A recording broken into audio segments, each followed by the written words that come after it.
قرآن کریم پڑھ رہا ہے، اس کو قرآن کریم کے پڑھنے کے لیے آپ نے مدرسۃ المدینہ میں داخلہ کروایا، لیکن دیکھنا یہ ہے کہ آیا آپ کہ جس کی یہ حوصلہ افزائی تو بالکل بنتی ہے کہ آپ نے اپنے بچوں کے لیے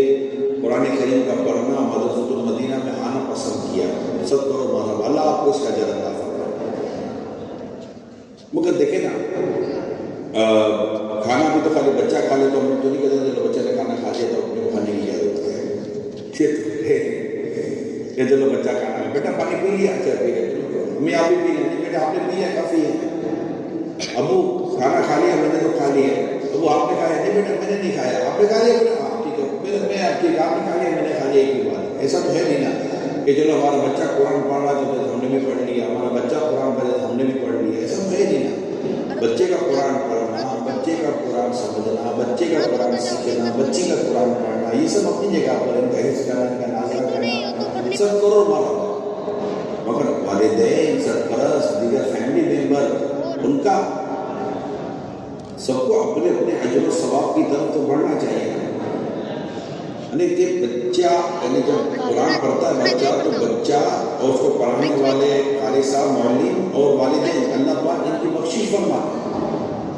ان کے یہ مغفرت کی بشارت ہے،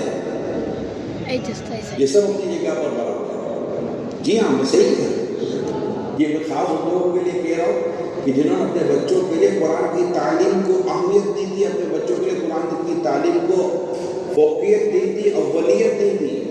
یہ میں خاص ان سے عرض کر رہا ہوں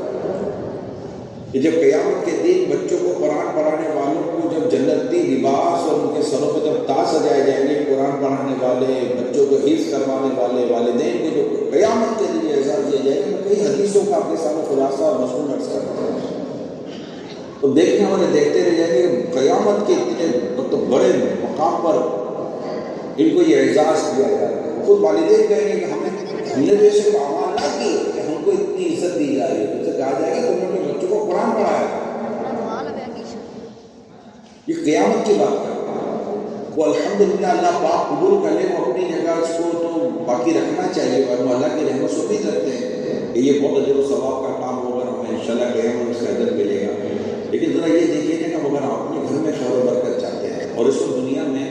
گھروں کی خیر و برکت کا بڑا سوال ہے، یار گھر میں خیر نہیں، گھر میں برکت نہیں، گھر میں لڑائی ہے، گھر میں جھگڑے ہیں، جی ہاں ہو رہے ہیں، نا اتفاقی ہیں گھر کے، عجیب و غریب گھر کے معاملات، عجیب و غریب گھر کے معاملات ہیں۔ حضرت ابو ہریرہ رضی اللہ تعالیٰ عنہ کے تعلق سے بھی میں نے بیان کیا، اور سرکار دو جہاں صلی اللہ علیہ وسلم کی حدیث پاک میں نے آپ کو سنائی کہ کس طرح اپنے مطلب یہ دلوں کو بھی آپ قرآن کریم کی تلاوت سے آباد کرو، اور اپنے گھروں کو بھی قرآن کریم کی تلاوت سے ہم سب کو آباد کرنا چاہیے۔ اور جیسے حدیث پاک بھی آپ نے سنی، حدیث پاک بیان کی، تو اس میں جو قرآن مجید کا کوئی حصہ نہ ہو وہ ویران گھر کی طرح ہے، یعنی جس دل میں قرآن مجید کا کوئی حصہ نہ ہو تو وہ ویران و برباد ہے، اور اسی طرح جس گھر میں قرآن نہ ہو وہ بھی ویران ہے۔ اور قرآن کا گھر میں نہ ہونے سے مراد یہ ہے کہ قرآن گھر میں پڑھا نہ جاتا ہو۔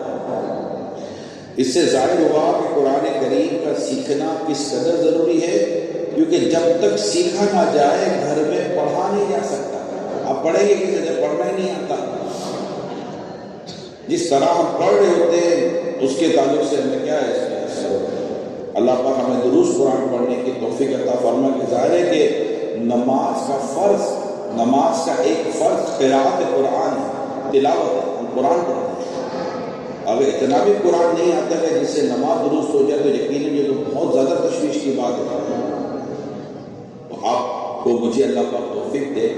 کہ ہم کثرت کے ساتھ قرآن کریم کی تلاوت کریں اور اس کے اجر و ثواب پر نظر رکھیں، اللہ پاک کی رحمت کی نظر رکھیں۔ تو میں تمام دیکھنے سننے والے عاشقان رسول مسجد کے ناظرین جو مختلف مقامات پر جو